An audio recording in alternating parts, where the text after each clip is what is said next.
Hello, I'm Chip Pickering. I'm the CEO of INCOMPAS, the Internet and Competitive Networks Association. And today, for our member spotlight, I'd like to welcome Jason Adkins, the president of Unite Private Networks, affectionately known as UPN. And he joins us after leading Unite since 2012. He's helped grow the company to 100 million plus a year in annual revenue.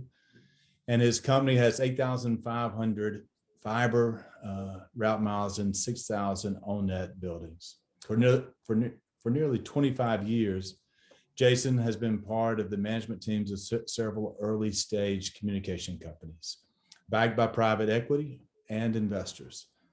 Those include successful exits of KMC, Telecom, Telco, KDL, and Conterra, as well as other large established companies like MCI, WorldCom, and Windstream. It is a great privilege to talk to Jason today as UPN. Really, they provide services across all different types of networks, related services, school, and they have customers that are schools, governments, carriers, data centers, hospitals, enterprise business customers throughout the United States. UPN serves communities and cities of all sizes, and they offer both dark, lit, and lit fiber, private line, optical, Ethernet, internet access, and they serve data centers as well as other customized solutions.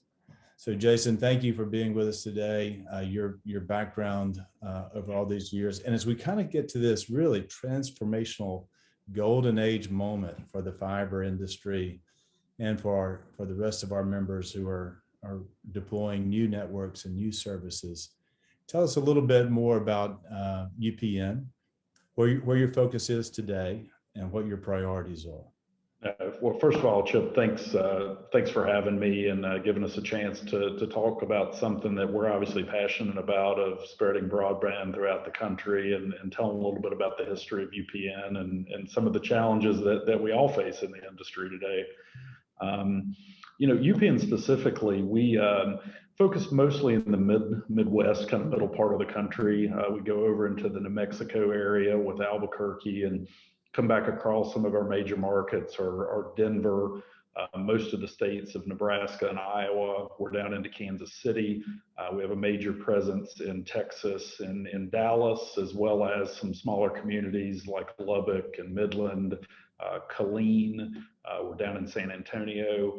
And then we shoot over into the suburbs of Chicago and some other places in and around Illinois, and finally down into Little Rock. We actually have fiber in 22 states, so we operate some very small areas, everything from Havre, Montana to stuff down in the Caroline County area of Virginia, but our main focus is mostly the Midwest. So we've got a nice mix of very, very rural areas and in some tier one markets like a Denver or Dallas. It's an impressive list of places that you serve, and it's a very diverse group of cities and markets.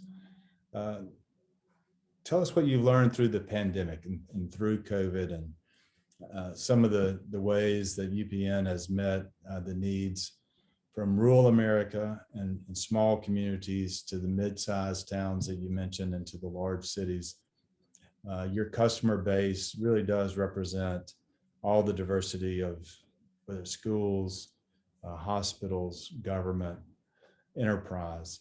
So talk to us a little bit about your experience during the pandemic and COVID. Well, as you mentioned, we've got a lot of different types of customers. UPN historically had served a lot of school districts, and frankly, we entered a lot of markets through E-rate. So there was one, very specific need there where kids got sent home quickly within a day or two.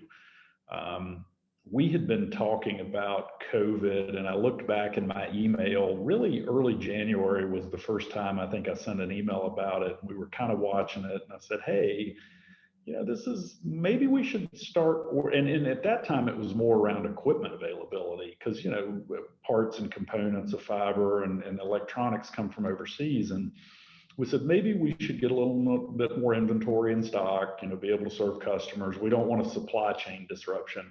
Really, at that time, we had no idea we would all be sent home. So we actually did, beef up some inventory, and then quickly realized we were going to have to learn how to work from home. And schools called us immediately and said, "Hey, I've got a gig of internet, or I've got 2 gigs of internet. I need 10 gigs, and I need them right away." We serviced one particular school district in Texas that we upgraded them, almost overnight from 2 to 4, and then upgraded them to 30 gigs of internet within about 3 days. That took a Herculean effort to do. So, so that was one set of things, and it was almost immediate, bandwidth upgrades.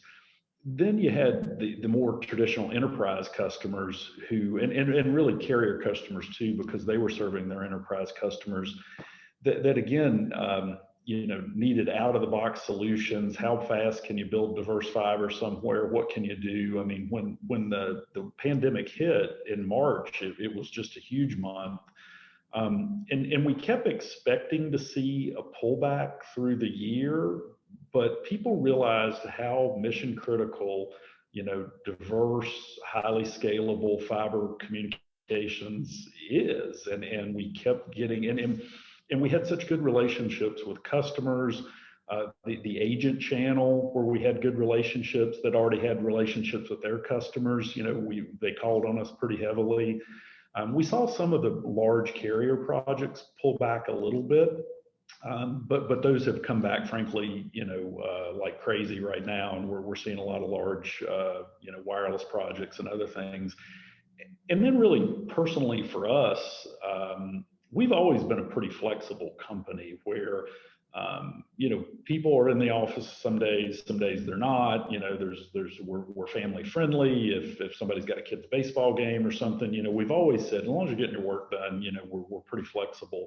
And that went to a new extreme now. We were getting ready to sign a lease on a new corporate headquarters in March, thinking we needed X amount of space. And all of a sudden we said, well, wait a minute, let's put the brakes on that. Do we really need that much space? And what's the amenities people are going to desire? So, we learn a lot from our customers and what we needed to do to service them. And our team just did an awesome job making sure, America was still running by having things like, internet and school Wi-Fi, et cetera.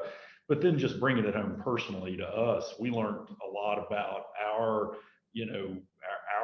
folks and how we operate and the space we need and what we're doing. And we ended up still signing a new lease on a corporate headquarters, but it was a different building with a different space. It's actually designed by WeWork. So, we just looked at how that was done and what we could do. So it's been a crazy year, but overall, certainly COVID's been horrible and a lot of personal, sadness and issues there. But as far as what we do as a company, it really does reiterate how important it is. Well, as I think back over the last year, and right as COVID struck and we began to look at shutting down both parts of our economy, our educational system, and the commission, then Chairman Pye, asked our association and other industry groups that are deploying networks and provide broadband service to keep America connected. And so as I look back and look at all the different examples and stories of company after company and what they did to keep schools, healthcare, and our economy up and running, I'm very proud of our members. I'm proud of what UPN has done, and it really is an amazing tribute to the resilience of our country, our people, and in this case, our networks. And so we're very, very pleased and proud that companies like UPN stepped up, took the challenge, and performed beyond all expectations. And so now we're coming out of COVID. We hope the vaccines are being distributed and disseminated, and we hope to be in person much more for the rest of the year as things return to some level of normalcy. But I'd like to ask you, as again, with your background in private investment, equity, and on the public funding side through programs like E-Rate, what do you see coming this year, and how do those two sources of funding, private and public, make it possible to close the digital divide, serve underserved areas, extend your networks into places that are difficult to go? Well, as I mentioned before, we clearly have been a fan of the E-Rate program and used that funding mechanism and helped schools use that funding mechanism to, for years and years and years to help bridge part of the digital divide. Everything we see, it seems like the federal government and with infrastructure and the bills, no matter how they ultimately, lay down here, is going to be extremely heavy subsidies for good broadband. We saw that with RDOF and some of the CARES funding, and we've been a key part of a lot of local government and others CARES Act funding requests where we've been tying various critical spots together. So I think we're very supportive of continuing to expand E-Rate. I think over time, you've got to bridge that digital homework gap, whether that's through private wireless LTE networks, whether it's through, Wi-Fi, hotspots, et cetera. We're very supportive of that. So I think we provide a lot of the infrastructure to make that go, and have done some pilot projects and different things with different customers. A lot of our customers got some RDOF funding. So even though we didn't directly get any RDOF funding because we don't really serve residences, we are that middle mile, and we go pretty deep into the rural areas for some of the RDOF, and certainly pushing fiber as deep as we can into rural areas, or frankly even some of the underserved urban areas. I mean, let's not forget, there's some urban areas that I feel are pretty underserved that we've done, frankly, a pretty good job of serving in Kansas City and Dallas and some other areas. I think a combination of all that, we should, as a company and others in our industry, should look to take advantage of that. I mean, that's what the federal government wants us to do. They want to bridge this gap because it's critical. Because if you're a kid in rural Montana and you can't get good internet right now, you're behind the 8 ball. I mean, you've got to absolutely have some kind of good internet to give yourself a leg up. As we look to what is pending, well, we're coming out of major levels of funding through the CARES Act, the American Rescue Act, and now before Congress is probably one of the largest infrastructure bills of American history in our lifetime. And something new as part of an infrastructure bill is a major broadband component with $80 to $100 billion that will address a lot of the deployment needs and broadband needs around the country. How do you incentivize or help low-income communities and individuals and families actually afford broadband and internet service? So that is now pending. So this major infusion of federal funding to the likes that we've never seen before. And at the same time, private investment to our networks has never been higher and the confidence greater. Tell me how the private investment, equity and investment, as well as the public, will work together to achieve the national objectives of universal connectivity to every business, every home, to every person, in every place around the country. Private equity and traditional, investment's going to play a huge part.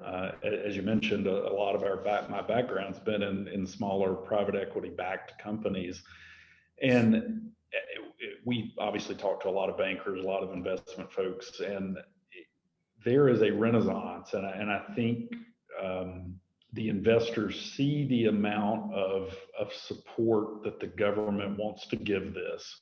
So that's going to make private equity and other funding sources, whether it's infrastructure funds, et cetera, feel very comfortable that A, there's a need, B, the government's willing to back it up with subsidies. So if you have a good management team and a good plan, whether it's an existing company or a company that's being created, I think they feel very comfortable. And from everything I see, there's a huge level of financial support that's there, and kind of money waiting on the sidelines to invest in good partnerships. And where before, maybe folks focused on fiber as a business or enterprise venture, and then people said, oh, well, we can use it for E-rate, so we want to back companies that are going to build the schools.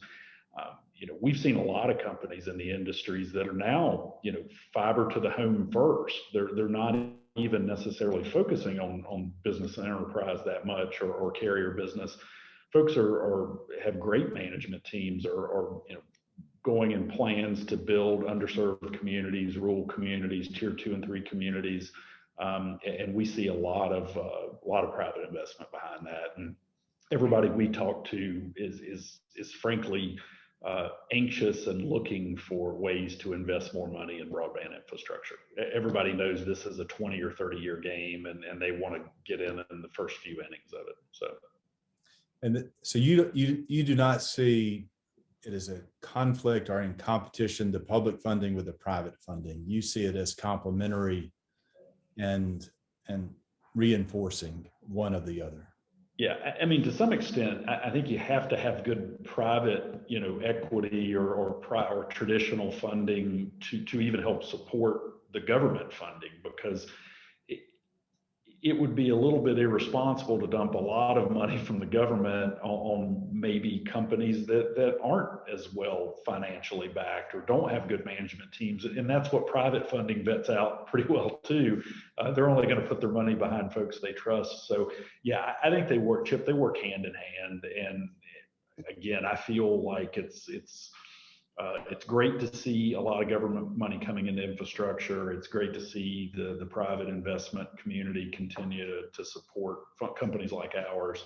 So yeah, absolutely. I think they go hand in hand. It is. So as we talk about funding on one side, private, public, the other part of the debate going forward into the infrastructure bill is what kind of network should we incentivize? Should we fund? Should it be fiber? Should we be looking at speeds and capacity and symmetrical services? And how do we try to promote the networks of the future?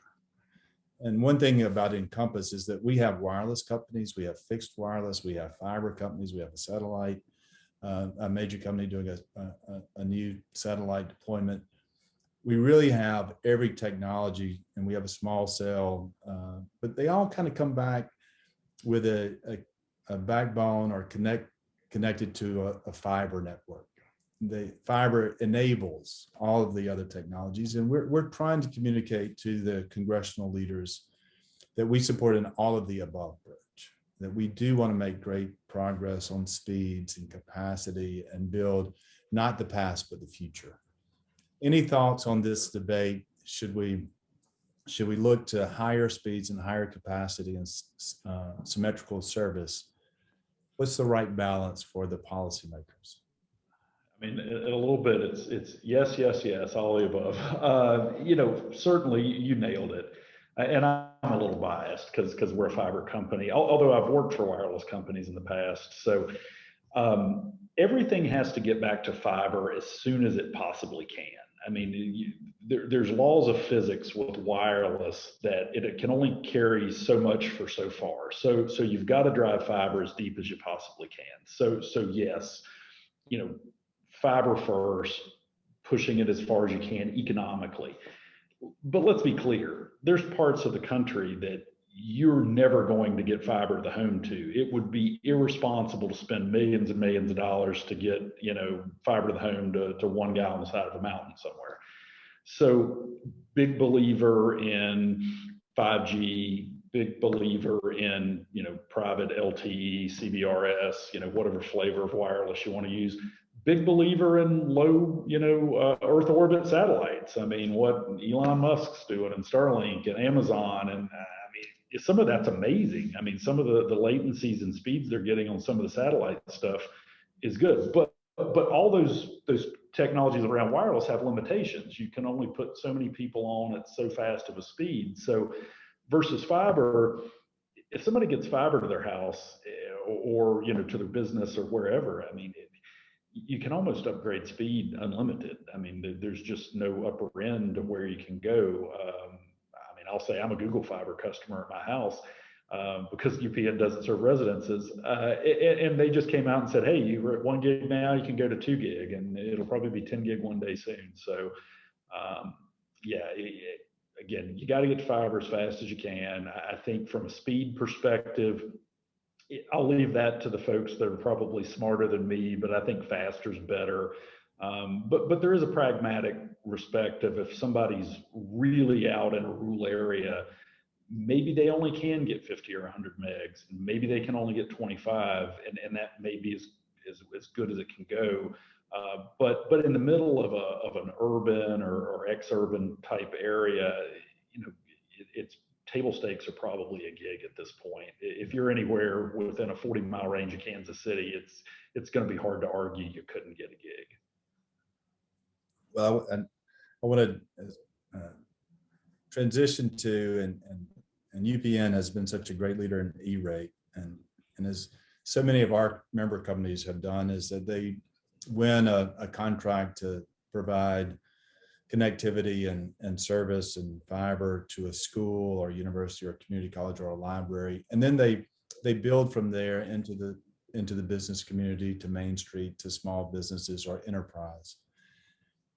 As you come out of COVID, any lessons that you've learned on E-rate, any recommendations for greater flexibility for the E-rate program, greater other needs, and how do we successfully close the homework gap and modernize E-rate system to look at from network to school to home to device in a way that makes sense from what we just learned?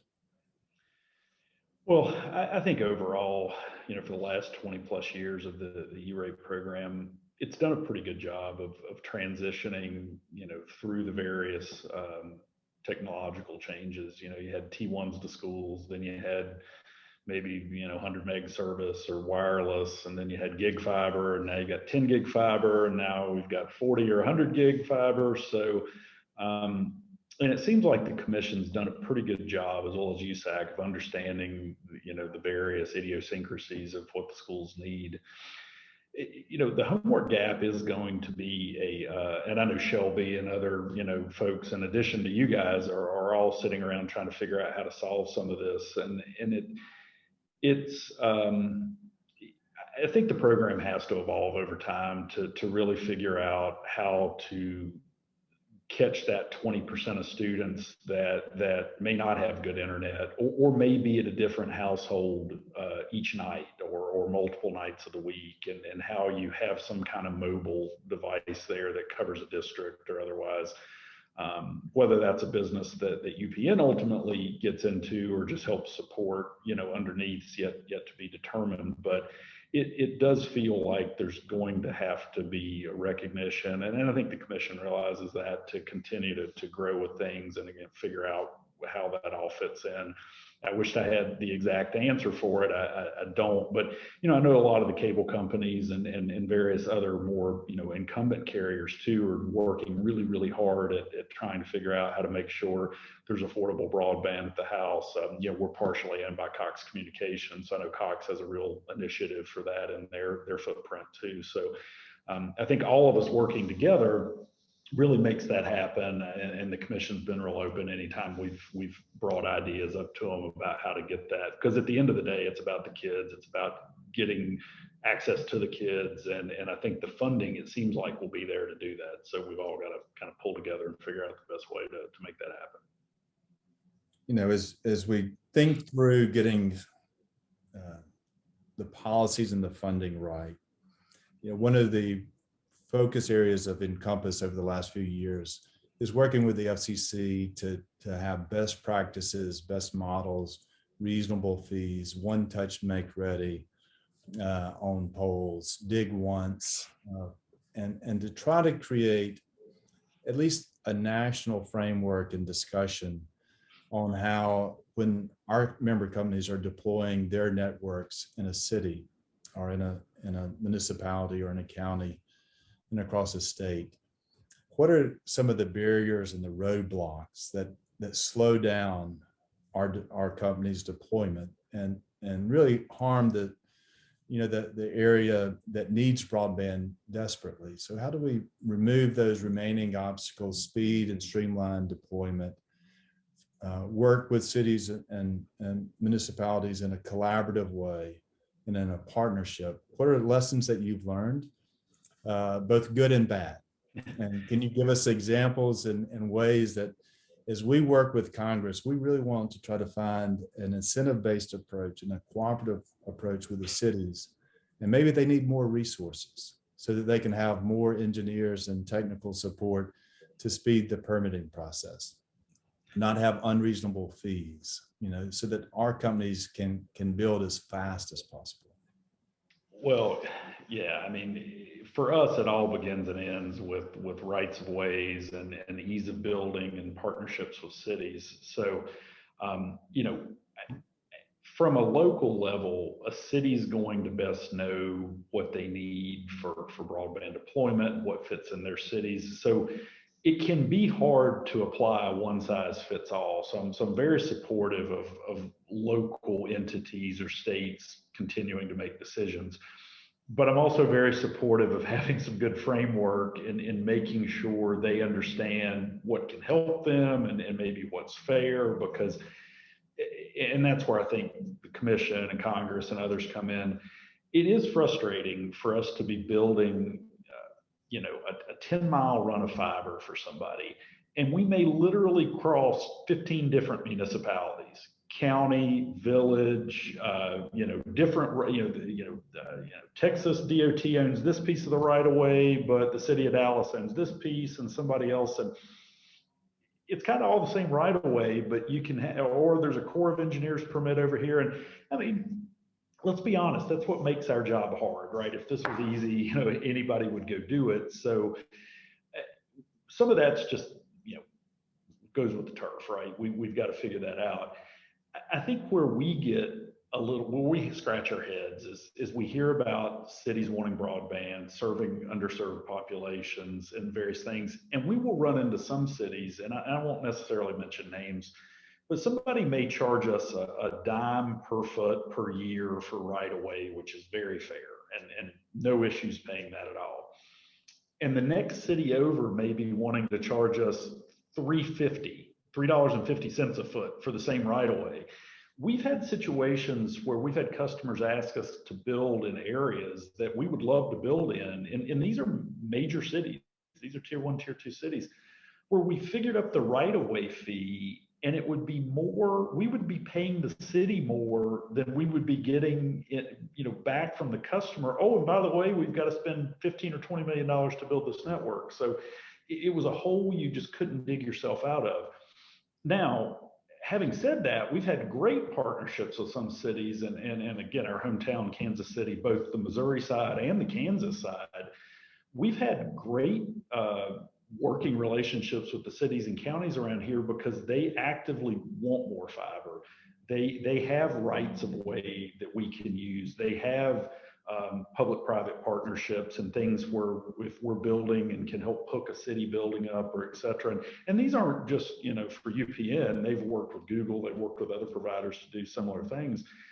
That's great. We love progressive cities that see the value of fiber. I can't imagine why, and Lincoln, Nebraska is another one we've worked with. I mean, I can't imagine why any city wouldn't want more fiber in. Maybe there's been some bad actors in the past that have torn up the streets too much, but I think when we sit down and talk with the various municipalities, we typically find a win-win scenario.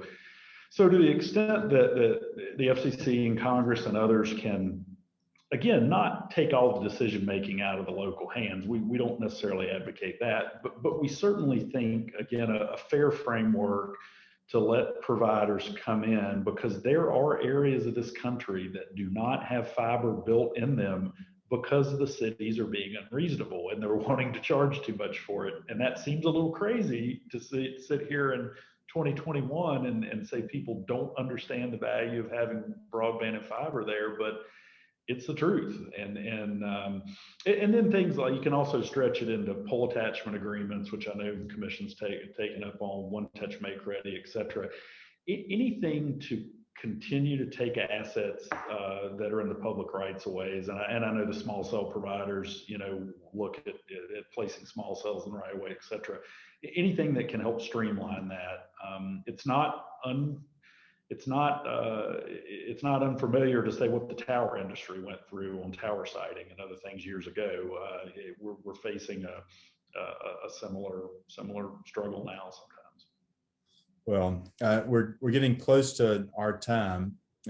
We do want to work with UPN and our other member companies and Congress to point to the best examples, the best models of the cities that are working collaboratively in partnership to speed and streamline deployment of the new networks that are so critical to everyone's future. And so we'll continue as we launch a campaign very soon, both on the funding side and on the deployment. How do we remove the barriers and build networks, not only fast networks, but build them faster? And so we're looking forward to that. Do we have any questions for Jason? Any hands up? You guys are an easy crowd today. I think we do have let me see. I don't know if Gail can read the question, if you can see them. For Jason. Maybe not. I think, Jason, we did such a good job covering the waterfront and no questions, but I really appreciate UPN has been a great supporter of INCOMPAS, and I'm very, well, let me see, wait, look at the Q&A box. All right, hold on. Okay, there is okay, maybe, oh, here's one. Okay, can you see it? Okay, let's see. We're going to go live on this one. So fiber aside for a minute, why did E-Rate until very recently not allow schools to use their E-Rate provided internet access to provide broadband access directly to the families and the communities they serve? What does the future look like for private LTE networks being used by schools to service their at-risk families in this regard? Is EBB going to jumpstart private LTE networks in schools, and should they? I'll take a first crack at this, and Chip may want to answer too. So, I mean, this is definitely more of a policy question.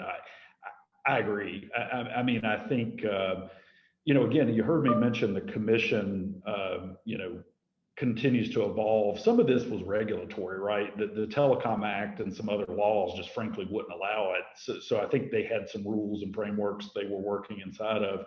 I think they recognize things need to change and update. And again, I think CBRS, private LTE, other things like that, wireless, Wi-Fi, it's all going to be a key part of solving the homework gap. So I'm very encouraged that the government, the commission, USAC, everybody sees that. So I wished I had a better answer for why the laws were written the way they were, 20 years ago. But I think the commission was sort of just operating inside, and USAC was inside of what they, legally could do.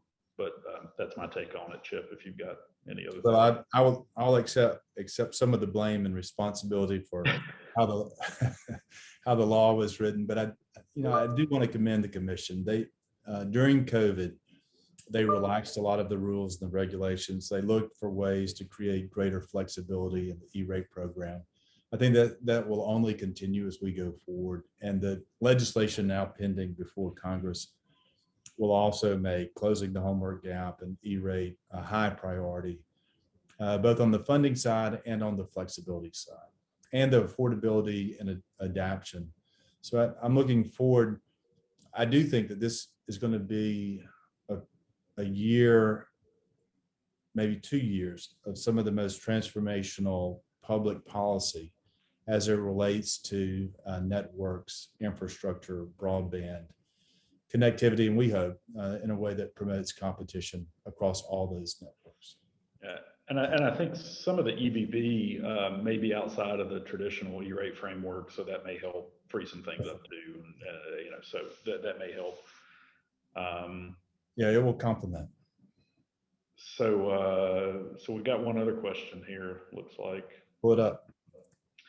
So it says, hi, Jason, I've got a friend who's a member of the Community Technology Collective. There was a video uploaded and it shows that local people are standing up to install fibers around Detroit area. You mentioned that a city is charging high to get connectivity, but how is your company deploying fiber in Detroit? We actually don't have any fiber in Detroit, so we don't serve Michigan and Detroit right now. I know there's other Encompass members that do service that area up there, but Rocket Fiber was a member company of Encompass, and we were very proud to. Let's see. I'm not muted, am I? No, we got you. No, Rocket Fiber is in Detroit.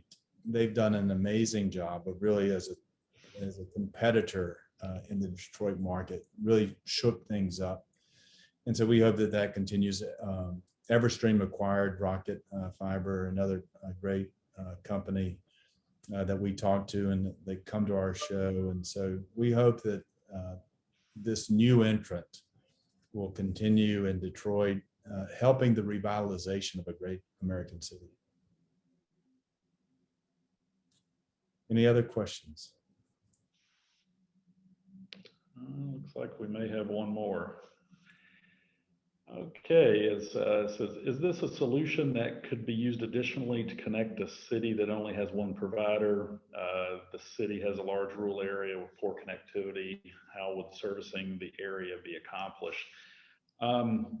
Just don't have the full context on that, but absolutely, I think a lot of the government funding, whether it was RDOF or CAF2 or the stuff that's looking to come in the infrastructure bills or CARES Act funding or all the things that we mentioned, certainly the theory is to use that to connect underserved areas. And if somebody only has one provider, that may qualify as underserved, whether, with a rural area or urban, et cetera. So, we in the past have certainly used E-rate to build out the schools, and that does, help the underlying communities around those schools. And then a lot of times, frankly, just to be clear, we don't use a lot of government funding to build places. A lot of times we're back to the private infrastructure and investment. We're spending our own money and making our own business cases to go into rural and urban areas and serve folks. And we feel like this is a 20+ year investment. So a lot of times we're going in all on our own. So I don't want anybody to walk away thinking, in fact, the majority of the time we don't use any government funding. There's certainly some out there, and we use it when we can, but I'd say the majority of the time UPN actually does not use any government funding to go into an area. We're just investing our own private funds to go do that. So we talk a lot about funding mechanisms, but I did want to make it clear that, like I said, the majority of what we do is just on our own. Yeah, over the last 5 years, we've really seen in our member companies a new economics, a new business case to be able to invest in places where previously people did not, or companies did not think that they could go profitably. That's changing dramatically. And the combination of the private investment, the new business case around internet access service without having to bundle cable, plus just the new world in which we're about to enter with autonomous vehicles and artificial intelligence and precision agriculture and telemedicine and health and virtual learning and work. Network connectivity has a new business case and an investment thirst right now that we've never seen in our lifetime. So I'm very excited for our companies and the communities they serve. I believe we may have one last question, and then I think we're going to need to wrap up.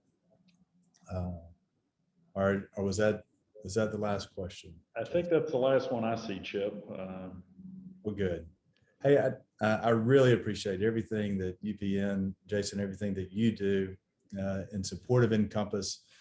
For anybody who may be watching this or sees this, if you're not a member, we'd love for you to join.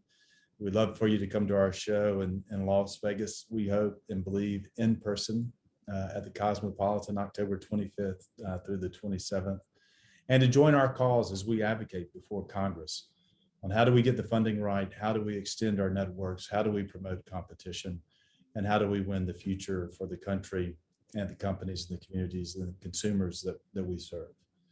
Jason, you're a great example, and we appreciate your leadership and membership. So thank you very much. Thank you for having me, Chip, and to all the folks at Encompass, and thank you for all your policy work. And yeah, we look forward to seeing you in person at the show in October. Let's all over. So